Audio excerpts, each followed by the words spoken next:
जब काम बनते बनते बिगड़ जाते हैं, भाग्य साथ नहीं दे रहा है, तो करें ये 7 काम जिससे आपका काम बनने लगेगा। जीवन में जब हर ओर अंधकार नजर आता है, जब बार बार मेहनत के बाद भी सफलता दूर होती जाती है, तो समझ लीजिए ईश्वर आपको कुछ बड़ा सिखाना चाहते हैं। भाग्य अगर सो गया है तो उसे जगाने का समय अब आ गया है। ये 7 छोटे छोटे उपाय आपके जीवन की दिशा ही नहीं, आपकी सोच को भी बदल देंगे, क्योंकि परिवर्तन बाहर से नहीं भीतर से शुरू होता है। और जब भीतर जागरण होता है, तब संसार की कोई भी शक्ति आपका रास्ता नहीं रोक सकती। तो उठिए, विश्वास रखिए और अपने कर्म के साथ इन दिव्य उपायों को अपनाइए। ईश्वर आपके साथ है, और जब ईश्वर साथ हो तो कौन हरा सकता है। कभी कभी जीवन में ऐसा समय आता है जब सब कुछ ठीक ठाक चल रहा होता है, पर अचानक काम बनते बनते बिगड़ने लगते हैं, योजनाएं विफल हो जाती है, मेहनत रंग नहीं लाती है और ऐसा लगता है भाग्य ने साथ छोड़ दिया है। ऐसा क्यों होता है? क्या यह सिर्फ कर्मों का फल है या कुछ और? क्या इस दुर्भाग्य को सौभाग्य में बदला जा सकता है?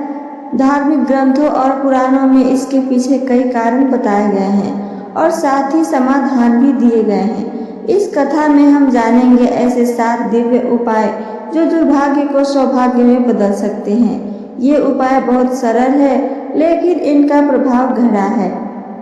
पहला उपाय, तुलसी माता को जल अर्पण कर 3 पवित्र शब्द बोले। तुलसी माता को प्रतिदिन जल देना सिर्फ एक धार्मिक कर्मकांड नहीं है, यह भाग्य को जागृत करने की प्रक्रिया है। ब्रह्मवैवर्त पुराण में कहा गया है कि जो व्यक्ति प्रतिदिन प्रातःकाल शुद्ध भाव से तुलसी को जल देता है और शुभम भवतु ये 3 शब्द कहता है, उसका दुर्भाग्य शुभ में परिवर्तित हो जाता है। इस उपाय की गहराई, तुलसी माता को जल देने से हमारे शरीर का नकारात्मक ऊर्जा क्षेत्र शुद्ध होता है। शुभम भवतु का अर्थ होता है सब मंगलमय हो।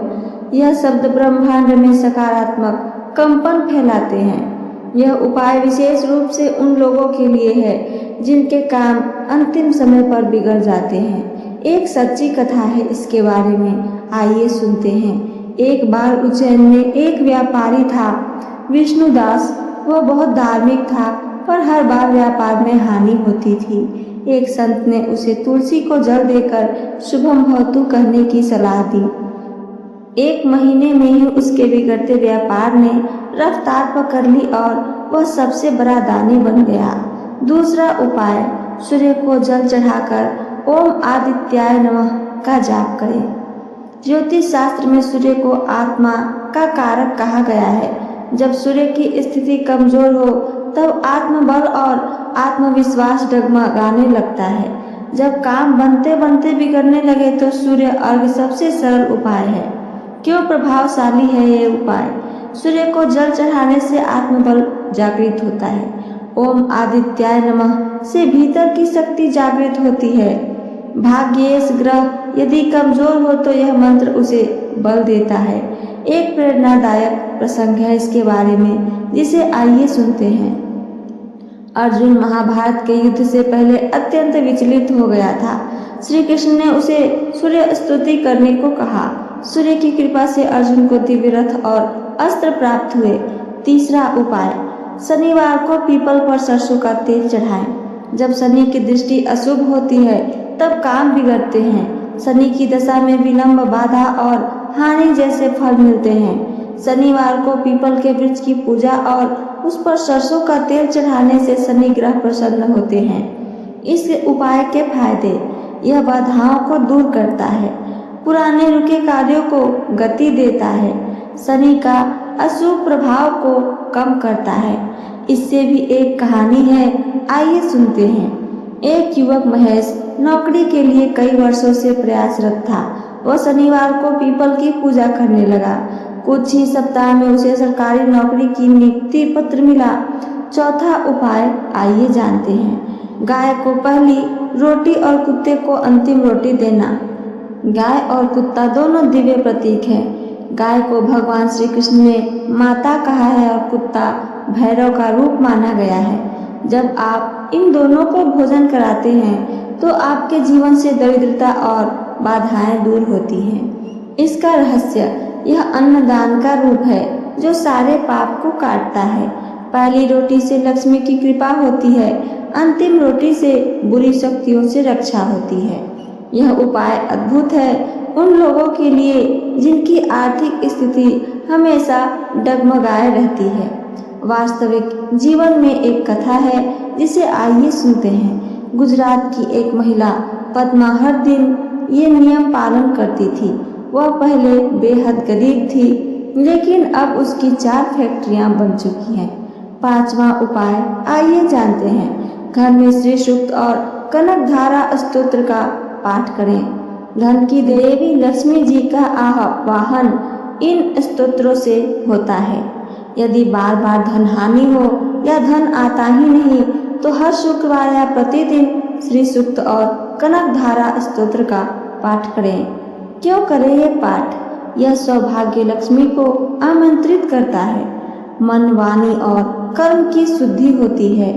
दुर्भाग्य का अंत होता है और भाग्य जागृत होता है।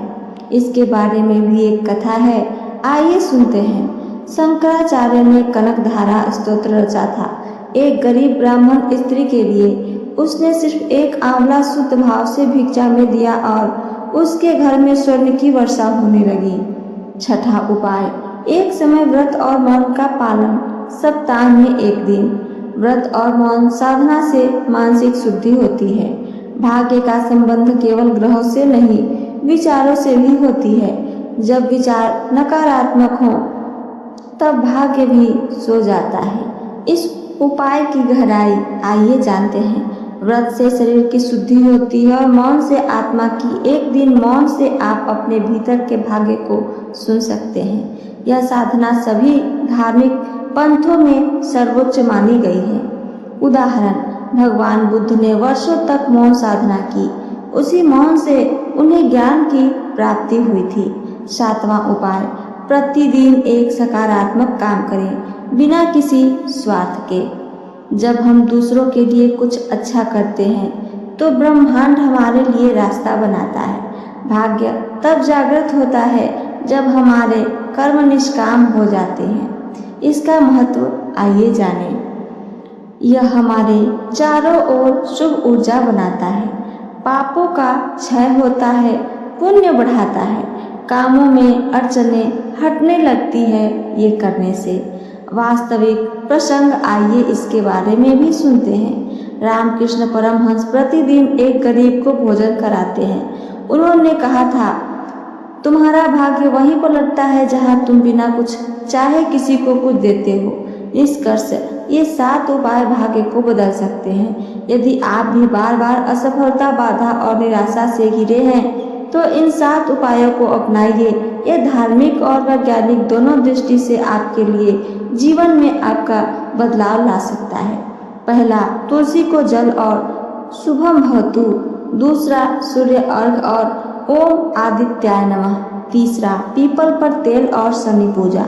चौथा, पहली रोटी गाय को, अंतिम रोटी कुत्ते को। 5वां, श्री सूक्त व कनकधारा का स्तोत्र पाठ करना। 6ठा, एक समय व्रत और मौन रहना। 7वां, एक सकारात्मक कर्म प्रतिदिन करना। भाग्य कोई स्थिर चीज नहीं है, यह हमारे कर्मों, विचारों और भावनाओं से बदलता रहता है। इन 7 उपायों से आप अपने जीवन की दिशा और दशा दोनों बदल सकते हैं। तो ये थी मेरी आज की जानकारी।